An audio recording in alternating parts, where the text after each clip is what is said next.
Ayan si Ray pa oh. Humabol lang dun sa loob ng bakod namin eh. May nabol na aso. So tinatawag ko pabalik. Ba't parang ang bagal. Tapos tinignan ko lang sa likod sa kabila sa lumaan. Paggiwang-giwang yung pa niya sa may hulihan. Parang umiikis. Ha, sabi ko na nangyari dito. Pagdating dito sa may sa may terrace.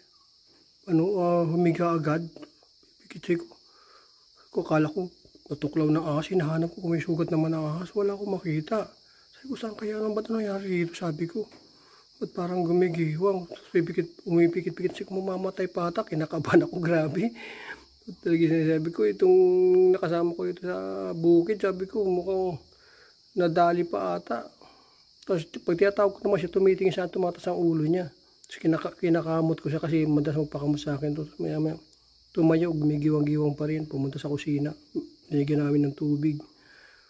Tapos medyo yun. Nakatayo ng konti kami dyan, okay na siya. Tinali ko na muna para hindi magkahabol.